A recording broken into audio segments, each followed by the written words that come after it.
Magandang gabi po sa inyo lahat. Kamusta po kayo? Busog na ba?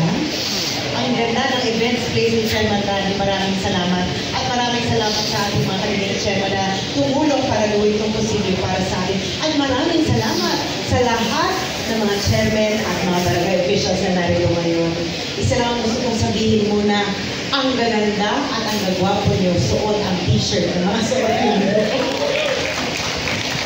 Alam nyo, kanina nagkakwentuhan kami ni Yorme at sinabi niya sa akin na lahat kayo nanindigan sa kanya at kahit kailan hindi niyo siya iniwan at alam niya na mahal niyo siya dahil alam niya na maraming nanligaw sa inyo ngunit di kayo natinag at narito pa rin kayo kasama kami lahat. Baka dapat ang palakpak na yan ay para sa inyo dahil naniniwala ko na kayo ay nakinig sa inyong mga kapitbahay, sa inyong mga nasasakupan. Dahil alam ko, tuwing bumababa kami ni Yorme sa inyong mga barangay, lalo na dito sa inyong distrito, isa lamang talaga sinisigaw ng lahat ng mga maninenyo. At yan po ay bumalik na si Yorme Isko Moreno Hinojosa. Malapit na ang laban. 10 days to go. Kaya parang itong nangyari, last supper na natin. Dahil pagkatapos nito, makikipagbakbakan na tayo lahat. At alam ko na mahal niyo si Yorme at gusto ko pong gamitin ang oportunidad na to para sabihin rin, maraming salamat dahil nararamdaman ko rin na tinanggap at minahal niyo po ako. Nakakaasa kayo na balang araw, in 55 days, hindi lamang sa mayor's office kayo makakalabas-pasok, kundi na rin pati sa vice mayor's office. At habang aayusin ni Yorme ang pagbabalik ng minimum basic needs dito sa ating lungsod, ako naman po susuporta pagdating sa livelihood. Kaya't maghanda po kayo dahil makulit po ako at palagi akong bumababa para siguraduhin ang mga programang i-roll out namin ni Yorme ay maayos na bababa sa inyong mga barangay. Maraming salamat po at sana huwag po kayong magsawa na sumuporta sa amin. Lalo na pag mainit na ang laban, hindi po kami natatakot dahil alam namin, nandyan lang kayo sa aming likod. Manila! I love you all. Maraming salamat po. Muli palakpakan po natin, Vice Mayor Chi Atienza. At sa pagkakataon po ito ay ibibigay ko na po sa inyo ang taong hindi tayo iniwan nung laban natin sa pandemya. Ang nag-iisang Yorme Isko Moreno Comarcoso!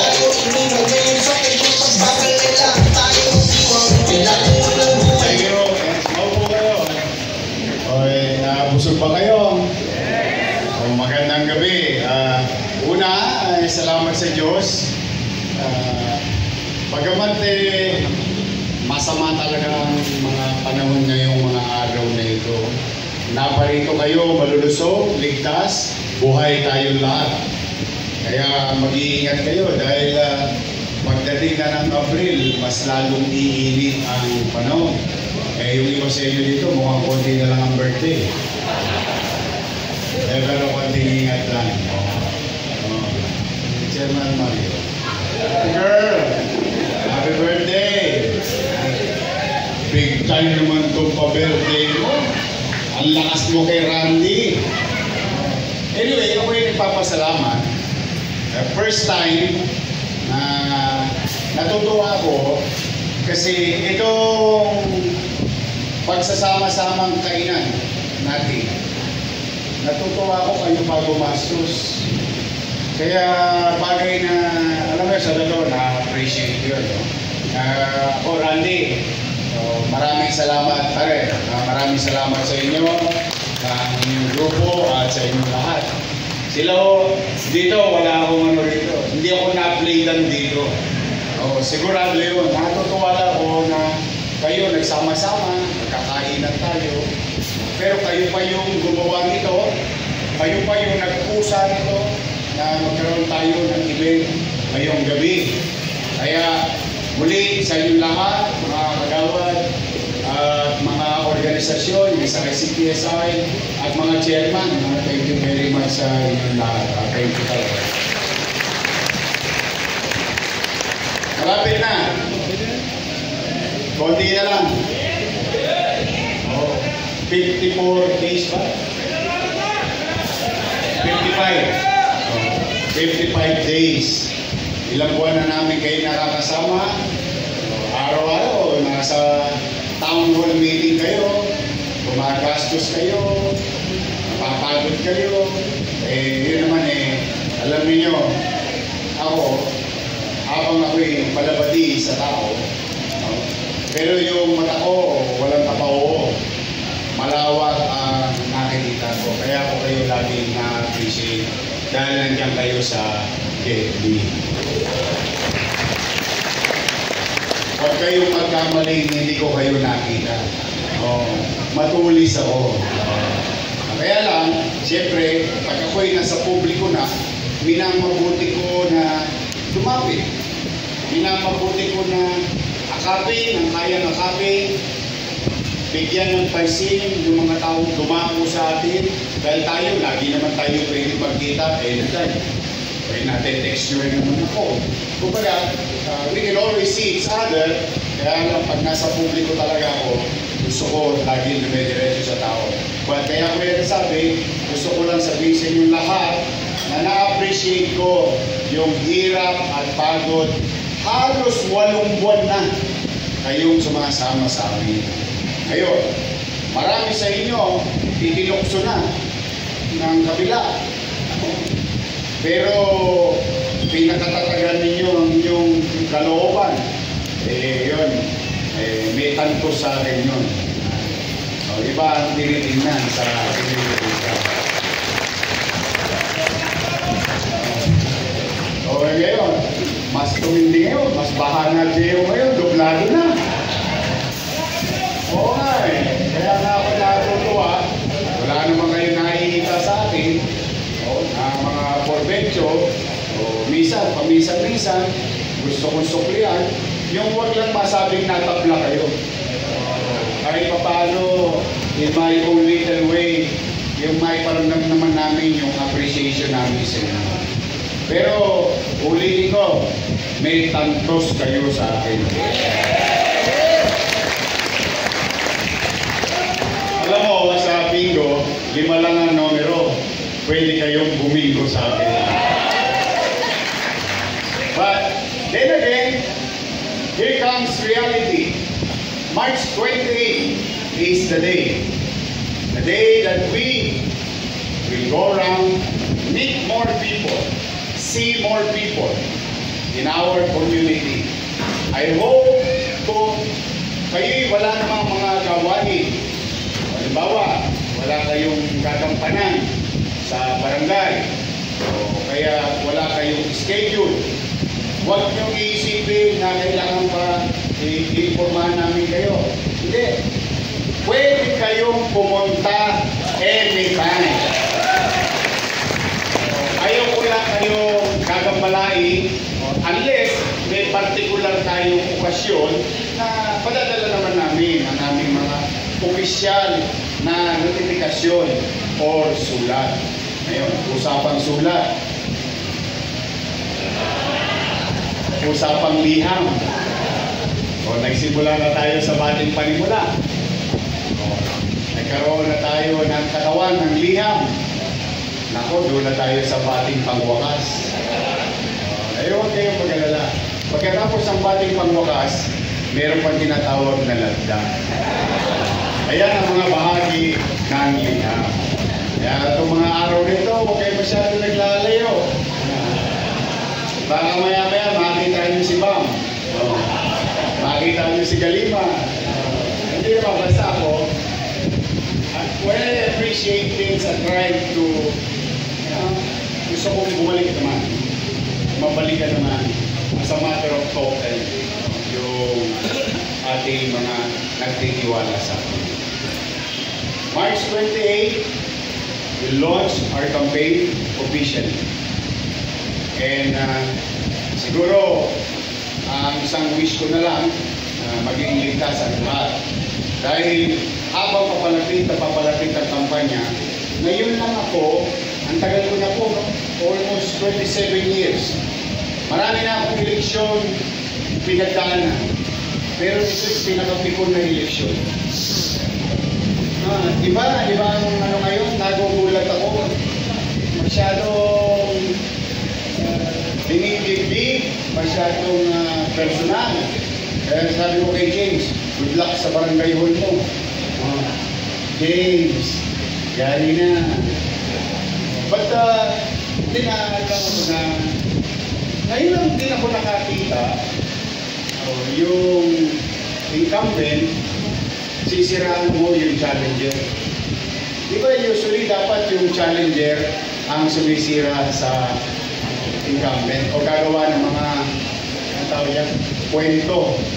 Pero be that as it may, ako may payo. Huwag kayong papatol. Huwag kayong gaganti ng panira rin. Wala kayong kailangan ipaliwanag. Bakit? Una, matalino ang mga taga-Maynila. Alam nila ang nangyari. In fact, kahit yung ilang chairman na nasa kabila, alam nila, tumama sila sa isang epektibong gobyerno noong panahon ng pandemya. Alam nila yun. Sa kanila po binibigay yung food box. Lahat ng poder. Alam nila ang nangyari. Kaya lamang, siyempre, kung minsan, ang kasinungalingan para yan tanso. Kahit tumugin mo ng ginto, tanso pa rin. Kaya, para naman tayo hindi magkawatak-watak bilang Manileño, huwag kayong gaganti ng masakit na salita. Katulad ng sinabi ko sa inyo noong Hulyo, July pa, may inabiso na ako sa inyo. Okay, gaganti. Tiisin ninyo yung inis ninyo. Tiisin ninyo ang galit ninyo. Ang galit, inis at paninira, walang buting idudulot. Kaya huwag kayong gaganti at sisiraan din natin sila. Mas marami tayong kwento na may kwenta. At tingin ko naman, kung ipaalala natin, ipalalaganap natin ang nangyari at mangyayari para sa kapakanan ng apo, pamilya, anak at kabarangay natin, ay lilinaw din ang tubig. Makikita rin ang tao. Ayun naman ang ating laging inaasahan. Kasi ako naman, in my own little way, 10 ng mga kasama ko sa City Hall noong panahon ng pandemya ng pandemya. At least, matangos ang ilong ko, makapaglalakad ako ng kabilingan, ng Herbosa, ng Walluna, ng Sunday. Lahat ng malaking kali o maliliit na kali sa buong mundo. At least, kayo rin mismo makapagsasabi, ginawa natin ang lahat para mairaos ang mga taga-Maynila noong panahon ng pandemya. Kaya, ibayan ninyo ang inyong damdamin. Magpakababang loob kayo. Huwag kayong mga away ng kumpare. Huwag kayong mga away ng kumare. Bagamat nasa kabilang ilog sila, hanggat wala pang araw ng pag-uong, hindi pa huli ang lahat. Ano man tigas ng pulado, lalambot dito. Kaya kayo, manatili, magpakababang loob, pahabain ninyo ang kamay ninyo nang lumawak ang ating reach at mas marami pa tayong mayakap. Tungo sa isang kandidato na ating pinaniniwalaan na epektibong makapagpapatakbo ng pamahalang lungsod ng Maynila para sa kanyang mamamayan. At ang garantiya ko sa inyo, ang unahin ko yung kasukasuhan ng sakit ng inyong katawan na pinoproblema yung basura, kadupyutan, hirap ng inyong mga kabarangay, na dati-rati ang truck na kapapasok sa inyong iskinita. Ngayon, yung taong bayan, nilalabas pa sa kanto. Uunahin kong linisin ang lungsod ng Maynila. Pangalawa, yung sakit ng ulo ninyo na may nahuli kayong suspect pagdating sa ospital, hindi nyo mapamedical kasi kailangan naka-schedule pa yung medical. Ngayon, schedule din yung nakawan. Kumanatag kayo. We will bring back those days na kayo mismo testigo. Pari Jerry, yes, yan. Tambay ako sa barangay, tanod ako sa barangay hall niyan. Doon. Kasi kayo mismo, testigo, nakakita kayo ng mayor, nakakita kayo ng taong gobyerno, hanggang madaling araw, nasa kalsada. Dala ng gusto niyang ipapatid sa inyo, sa pamilya, sa mga kabarangay ninyo, habang natutulog sila, panatag ang kanilang damdamin dahil may gobyerno pa sa lungsod ng Maynila. Lahat ng mga tulongges, kaya mga malilikot ang kamay at nag-intervisyon ng kapwa pobre o kapwa tao, konti na lang, mawawala po ulit sila sa lungsod ng Maynila.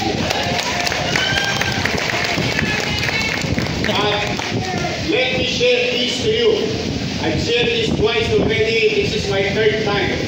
One of my dreams and aspirations, yung isa sa susunod na mangyayari sa lungsod ng Maynila, magtatatag tayo, ito importante sa lahat.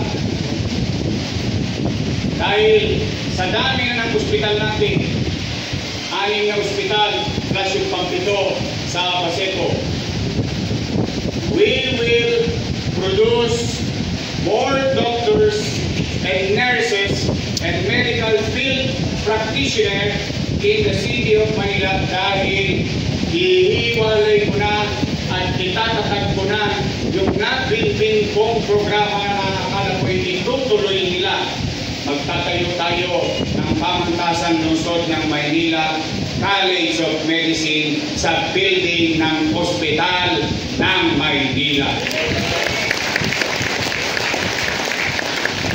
Nagawa ko na yung batas noon.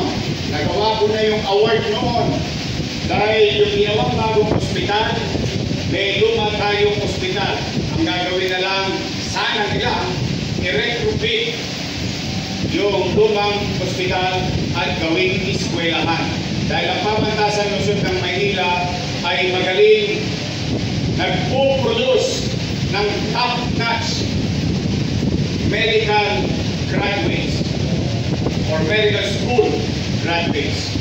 So, para maiataas natin yung cap, para mas marami tayong ma-accommodate at mapag-graduate na doctor at nurses and other medical practitioners, magtatayo tayo ng eskwelahan ng PLN para sa mga doktor na future natin. So yun lang, sinare ko lang sa inyo. Patigil pa lang yun. Sa 28, magsisimula na tayo. Kaya sa inyo lahat, ang tanong ko, handa na ba kayo? Ready na kayo? Kayo, bumabaka na. Bumabaka na ng mga ayuda. Pero yan, may hangganan yan. Hanggang 27 na lang yan. Hindi ko alam kung talaga bang matigas ang kanilang kalooban at dala nila sila ay may palpon sa dibdib na lalabag sila sa alituntunin ng Commission on Election starting March 28. We'll see. Tingnan natin kung sino ang malakas ang loob. Tayo naman. Umasa kayo, hindi tayo lalabag. Ayan ay, pinagaranti ako. Hindi ko kayo dadali sa pamumuhay. Para sabay-sabay tayong malugmok. Ayan natin, magpapaliwanag tayo. Sasabihin natin ang pangarap natin. Mag-uulat tayo. Then, hayaan natin ang mamamayan ang mag-desisyon para sa darating na halaga. Ulitin ko ha. Walang mga away ha. Walang magtataasan ng kilay ha. Yakapin ninyo sila. Alam mo, ang naliligaw ng landas, kinakalawin, itinuturo ang tamang daan. Yan, ganyan ang gawin nyo sa kanila. Marami tayo because everything in this season is always addition. Bagamat, pinagpapasalamat ko naman sa mga taga-Maynila dahil lahat ng lumalabas na datos o data ay overwhelmingly sinusuportahan tayo ng mamamayan ng lungsod ng meron pa isang huli base sa experience ko. Malamang may ilalabas pa huli ang mga survey company. Hindi survey lang. Ito yung katulad ng nakikita natin dyan sa mga Okta Research and so on and so on. At pag yan ay lumabas ng opisyal, isi-share naman namin sa inyo. Pero sigurado ko, pagpasok ng kampanya, alam ko isa at huli ng lalabas. Most likely yun na rin yun. Most likely yun na yun. Basta magpakababang loob tayo. Tuloy-tuloy lang. Let's stay humble. Huwag natin pagpayabangan ang taong bayan. Hayaan natin sila. Mukhang yun na lang ang kwento nila. Total, kwento naman nila yun. Ang importante, yung kwento ng taong bayan. So, ulit, naparito kayo, kakasama-sama tayo. Ito na, I think yung coaching, hindi na siguro mababawasan doon. Pero pwede madagdagan. Pero ang gusto ko sa inyo, huwag yung ipagtampo muna sa kanila. Minsan kasi, alam mo, yung ulam, sa mata, nakalalabo ng paningin yun. Pag ang ulap na hawig, liliwanag din ang paningin nila at makikita nila ang tunay na damdamin ng taong bayan. So muli sa inyo lahat, nandyan ang aking partner na si Vice Mayor Chi Atienza, Bobby Hernani, Colonel Ibay, Dr. Irma Alfonso, Eric Ian Eva, at ang ating gagawing top chair, Jesus Taga Bahato. At pagka o pwede, maisingin nyo na itong anak ng misis ko, Joaquin Dumagoso. Ang aking minamahal na Congressman Ernest Junicio. Pinagpapaumanin lang niya, kausap ko kanina, meron lang siyang lakad na mahalaga rin.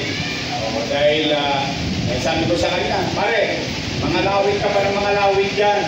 Ibaba mo ng ibaba sa mga taga-Tondo. Kaya hindi natin siya makakasama ngayon. Pero ang aking Congressman, Ernest Junicio. So muli, maraming salamat sa inyo. Huwag kayo naglalalayo, oras na lang ang bibilangin nyo. Then, ano lang, katuwa lang. Basta, I'll show you my appreciation. Muli, sa inyo lahat. Ito lang. Ano lang, konting survey. Ito, kayo naman yung nasa kalsada eh. Kayo naman kausap ng tao eh. Ano ko lang tapunin nyo kung huwag kayo mahihiya basta kung ano lang yung damdamin ng tao. Pag kayo nasa barangay, tingin ninyo, kanino ang tao ba yan? Tao. Hindi si kagawad nyo, hindi si tanod nyo, hindi si secretary, si treasurer. Yung tao ba yan? Talaga? Nararamdaman nyo? Huwag kayo susuway sa taong bayan. Alam nyo bakit? Behala lang kayo sa December. Baka kayo naman. Ako kasi minarinig ako isang beses. Kwento ko lang may isang matanda sa 3rd District, Santa Cruz area. Inawat yung mga minamahal kong lolo't lola. Huwag daw pumunta sa town hall meeting ko. Sabi, tatanggalin daw sila sa listahan ng ayuda.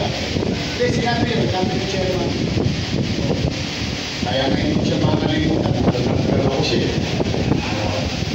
Sabi ng mga matatanda, natutuwa naman ako sa mga lolo't lola natin yung pagmamahal sa akin. Nagpuntahan, buong barangay sa Inis, sa Dalit. Sabi ng mga matatanda, huwag kang mag-alala, Yorme, itatapos lang namin itong halalan ninyo. Sa susunod na halalan, siya naman ang tatanggalin namin sa listahan. Sinabi yun, ng isang matanda. So, yari. Kung yan ang tingin ninyo ang damdamin ng tao, suportahan natin ang taong bayan. Kasi, kinabukasan nila yung pinag-uusapan.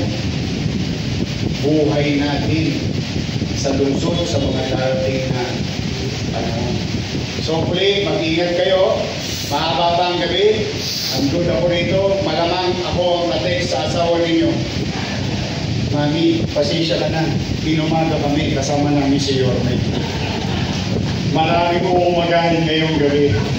But again, maraming salamat. Na-appreciate ko itong ginawa nito.